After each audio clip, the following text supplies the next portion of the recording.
altına. Yoxdur söhbəti yox. Onu da götür də baxmısan. Götür də günah.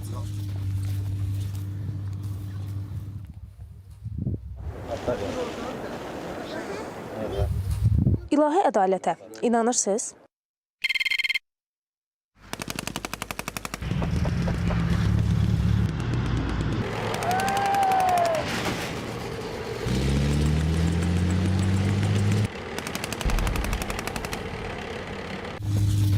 Bir şəhəri yenidən yaratmaq nədən başlayır?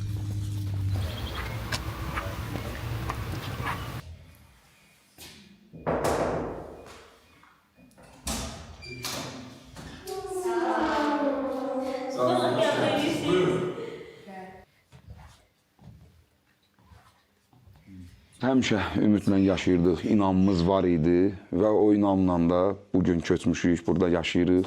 Bir gün çıxdım telesentrə, bir gün getdim Cıdır düzünə, fərqli yerlər axtarırdım Şuşada ki, görüm hardan daha mənzərəli görsənir.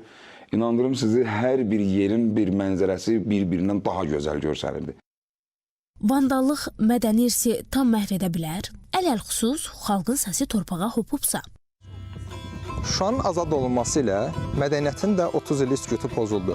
Bu gün buradakı yenidən qurma işləri ilə təkcə abidələr deyil, mədəniyyətimiz də dirçəlir. Sazın səsi Şuşada daha yanğılı, daha ucadan çıxır sanki.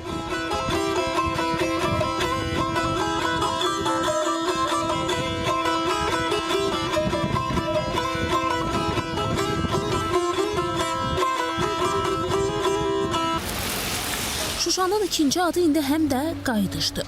Qrup yaratmaqsa qayıdışın simvolu.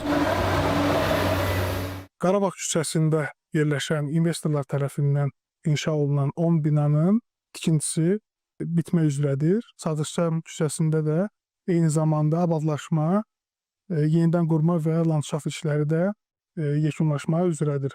92 çox mənzilli yaşayış tikilisinin layihələndirilməsi davam etdirilir. Bundan əlavə olaraq 45 tikilinin çox mənzilli yaşayış evinin tikintisinə yaxın zamanda start veriləcək. İlk bərpa layihəsi də hal-hazırda işlənilir.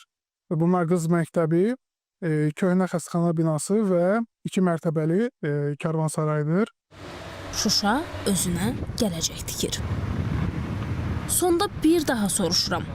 İlahi ədalətə inanırsınız? Səkinə Bababəyeva, Qəhrəman Məmmədov, ASTV xəbər.